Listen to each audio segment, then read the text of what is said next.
Hey, this is Josh with jnladventures.com. The world is our playground. Actually, it isn't .com right now, but it's just JNL Adventures. The world is our playground is our YouTube channel. And today we're doing another product unboxing / review. Today we're looking at a George Foreman indoor-outdoor electric grill. The model number, I don't know if it's showing up on the screen, is GF0, or I think that's an O. GFO 240GM is the model. So let's go ahead and get this opened up. Leslie ordered this a couple of days ago. It came in yesterday, so go ahead and open this up here. And this is perfect for apartments because in the apartment complex we live in, we have a patio, but you're not able to have any kind of gas or charcoal grill on your patio. You have to have it out in the yard when you're using it, and then it has to be stored under the stairs in kind of a common area that pretty much anyone can access, which means things can disappear. So we wanted something that we could keep inside and something that we'd be able to use on our own patio. And here it is. I'm going to go and just turn the box upside down here. Look at my screen here, make sure it's got everything lined up.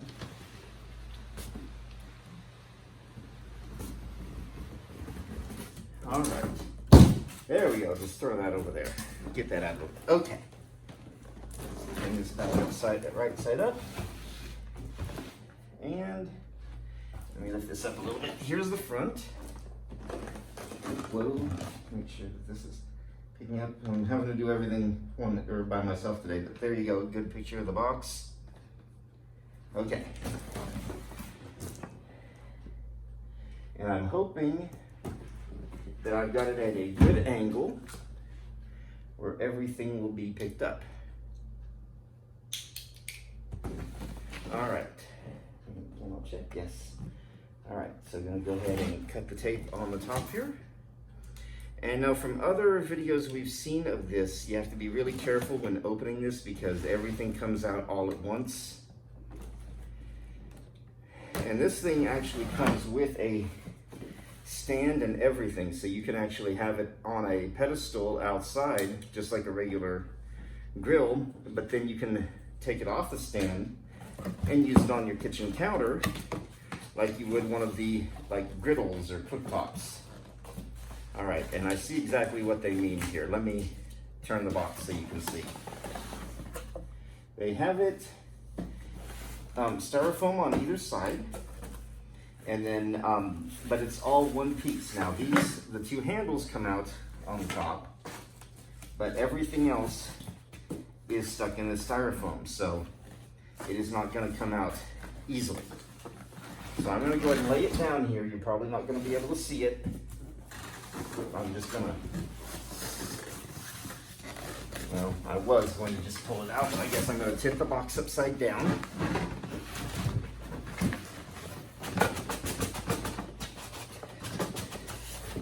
And just kind of do the little shimming here. There we go. And just throw that to the side.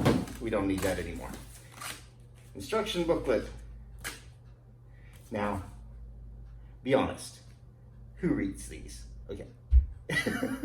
Well, we're going to keep it because I know Leslie will want to read it.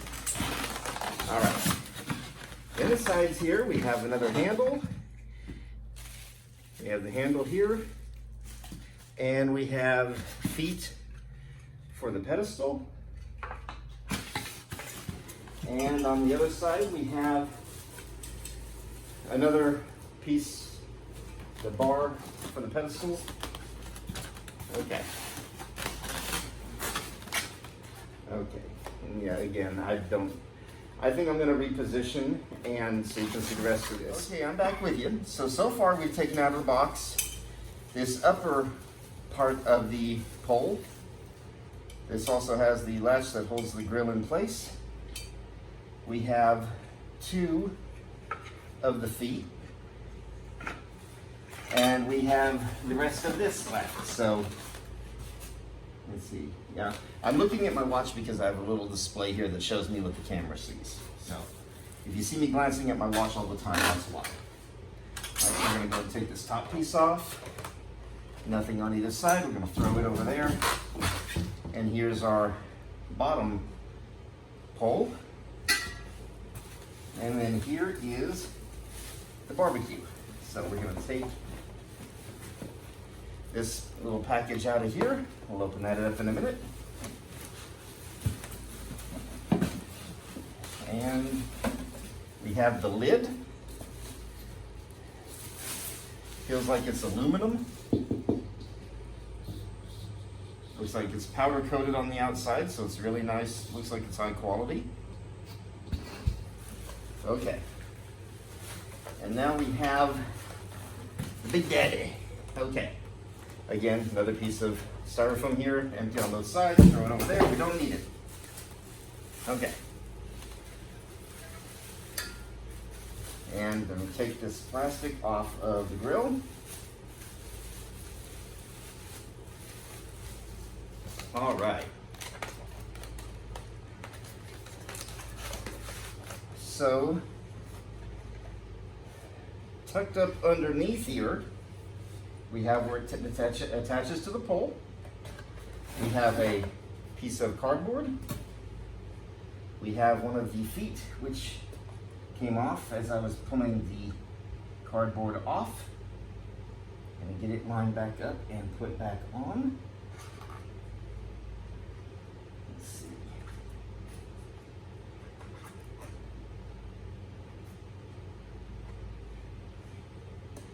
Okay, the feet do not feel very sturdy.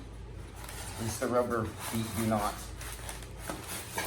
I don't know if there's a piece missing there or what,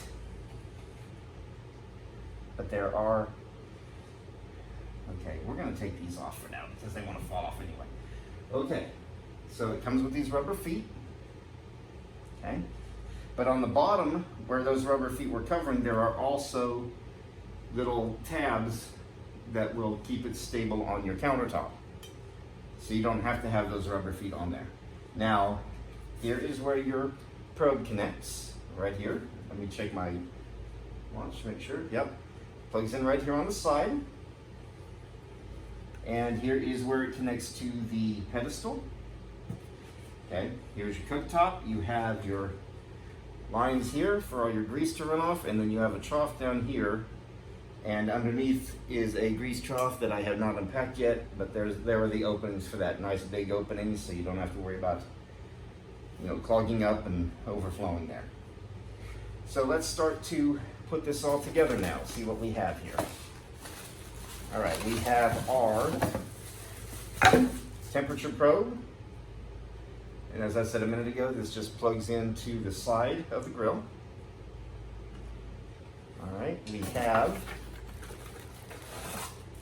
our catch tray here for the grease. And that just slides on.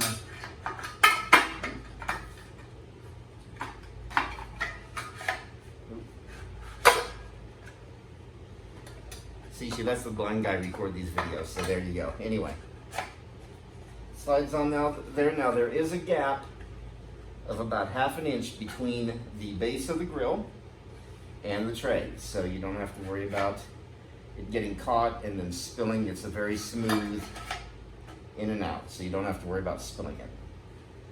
All right, let's see what else we have. We have a base that supposedly has places for 4 legs. The problem is that I only see 2 legs here. Okay, so we have 2 of the 4 legs installed. Oh, here are the other 2. I thought these were handles. That was my bad, my mistake. Okay. So here are the other 2 legs. This is raw, uncut, some of these guys that do, people that do the unboxing videos, they cut them, they edit them. I'm not doing that. I'm showing you how I do these. Being visually impaired, makes it interesting, so I just do it that way. Okay. So anyway, we have these, we have the base. And you know what, guys? Things are about to get interesting here. Ooh, my camera shut down. Am I still recording? I hope so. I'm gonna have to edit that. Okay. Anyway, there we go. Things are about to get interesting because I am going to look at the instruction book. Okay. I just want to make sure that I'm putting the base together correctly.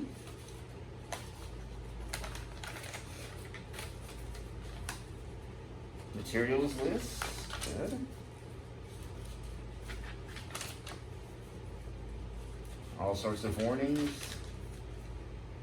Okay, let's see.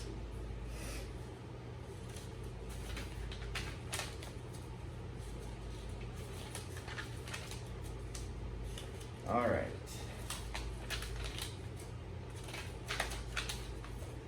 All right, then we go to Spanish. Okay, there aren't any really good assembly instructions here. Another empty piece of styrofoam. Get over there. We don't want you. Okay, anyway. So we have our base bracket here. Let's see. They do not do a very good job of describing how to put all of this together.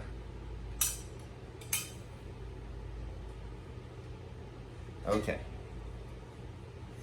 We have a threaded rod inside the pole here, the bottom pole. We have a receiver right here, a captured nut basically. So you thread it in there and thread it together. See, this is why I'm doing this raw and uncut, because that way they don't show that in some of the other videos. Okay. And then we're going to slide this right onto the base.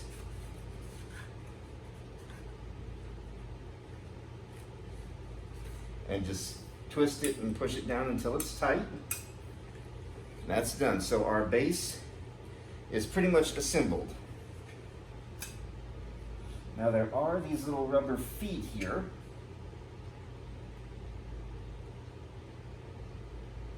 And I am looking to see if they actually go to this.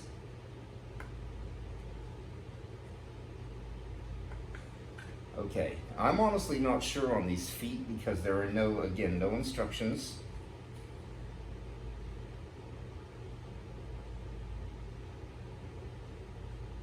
Okay, anyway, our base is assembled. Put the base right here so everybody can see it. All right. And then the grill just slides right on, and it lines up with a piece on the bottom of the grill plate itself. And then there is this little metal piece here that comes up and clips on to stop the grill from coming off of the pedestal. So that's just a little safety catch there.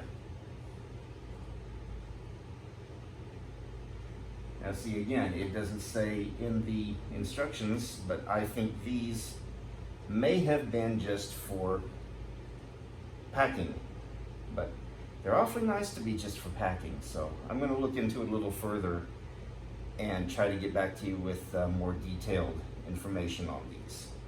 So anyway,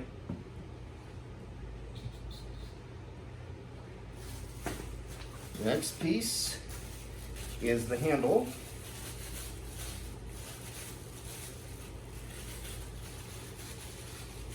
All right, great. We have our handle, and they actually put the screws that hold the handle in place, they put them in the handle, which is actually really smart. That way you don't have to worry about them getting lost or misplaced in packaging. So I pull out my nifty little multi-tool here. Get my screwdriver out.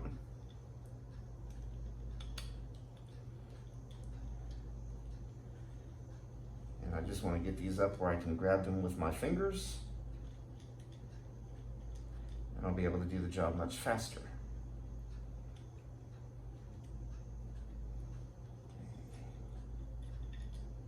There's one out.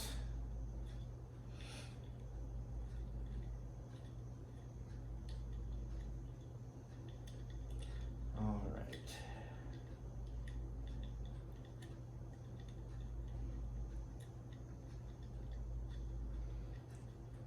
Okay, almost there. These are nice and long. Okay, there's both screws out. And I'm going to set the handle. There are 2 indentations in the top here. I'm going to set the handle on top of those indentations. Fit a screw through. Maybe fit a screw through. Try to do this without scratching at the inside of the dome here.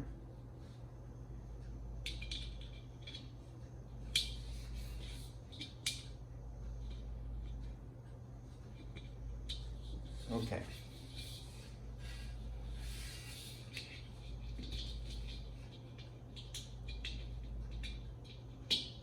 Okay. Again, these holes are very precise, so you got to be really careful in getting them lined up. Okay, so the screws are in. I'm going to hold one in place here and get the handle started. And again, since I can't see what I'm doing with these, I'm going by sense of touch here. All right. So that screw is started on the other side. So now I can swing the other end up and start this screw. All right, both screws are now started, at least 2 or 3 threads worth. So I'm going to take my nifty multi-tool here. I'm going to hold the handle from the back side. I'm going to go ahead and tighten these down. Now, I do not recommend using like a cordless screwdriver or anything like that because 1, you're going into plastic on the outside, and 2, you do not want to distort the dome or scratch the surface inside. So, manual screwdrivers only. Yes, I know we're talking dark age stuff here, but come on. I mean, it's only 2 screws in the handle, so.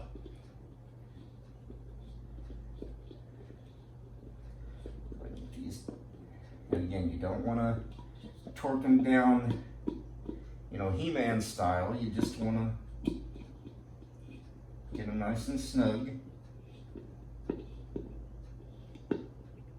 They're still turning easily, so I'm going to bring them down just a little bit more.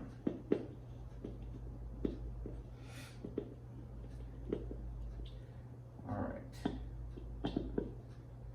And that is it. Let's see, there's no label on either side of the dome. Oh, actually, yes, there is. This side right here, there's a label.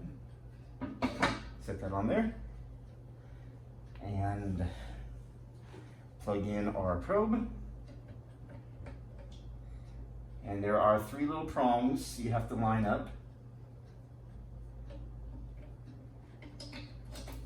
And there we go. So at this point, the assembly of the grill is complete. Now, I will go ahead and just give my feedback on just the assembly process. 1, most products that you have to be put together in the instruction booklet will show, you know, a kind of exploded diagram of how it all fits together. This book does not.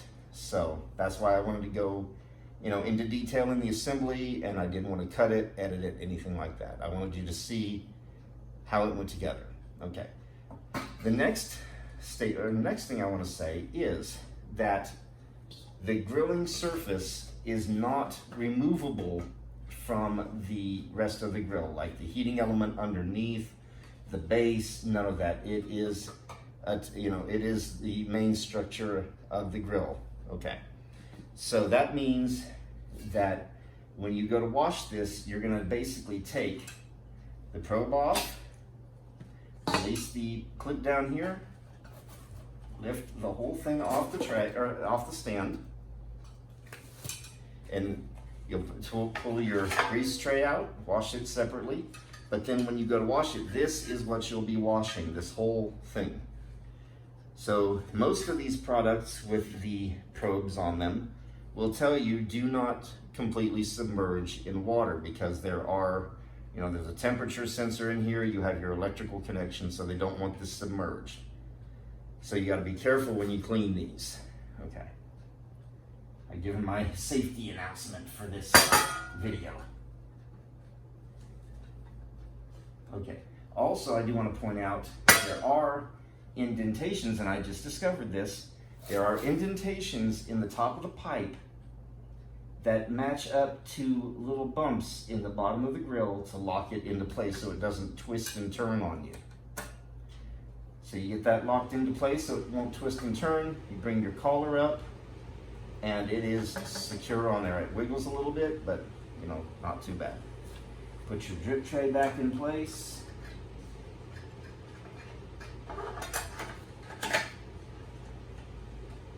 Ooh, did I get it? Okay, yeah, I got it. Okay. Put your drip tray in place. There's your lid. And there you go. That is the George Foreman Indoor-Outdoor Electric Grill. There will be a link for this product in the description.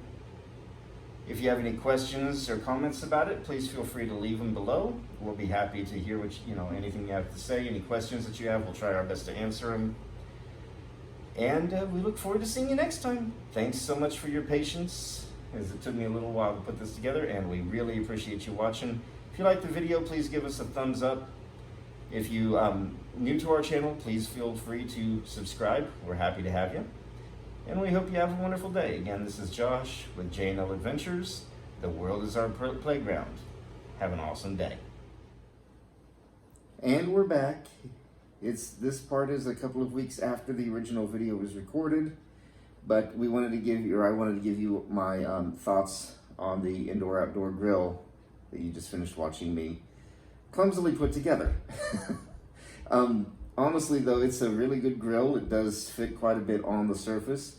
The only problem that we discovered is that when you grill inside, you want to make absolutely sure that you're on a hard surface, like especially like linoleum, or if you're going to do it on if your kitchen floor is hardwood or something, you want to put down some kind of plastic cover, because there will be a lot of condensation from this lid, because every single time we've used this, we've had to clean the floor afterwards because there's not a good seal between the lid and the grill surface. So water will basically condense on the inside of this dome, run down the side, and then basically drip in a big circle all around the grill. So, like I said, if you're going to do this inside, make sure you're either on linoleum or on a hard surface, like hardwood floor, whatever, with a plastic cover, you can use like an old tablecloth or something. Just something to stop this from getting all over your surface. Now, if it's a linoleum, you're fine. You just wipe it up, mop the floor afterwards. You're good. But that's something to definitely keep in mind if you're going to use this inside. But other than that, we don't have any other complaints about it. Actually, I think Leslie had one, and that is that the temperature setting, it does not have the temperature on the control. Hold on a minute, I'll show you what we're talking about here. The little temperature probe does not have the temperatures on it, it just has numbers. So you actually have to look in the instruction manual to know what temperature each number is. So if there were one thing we were to change, it would be to have the temperatures on the dial.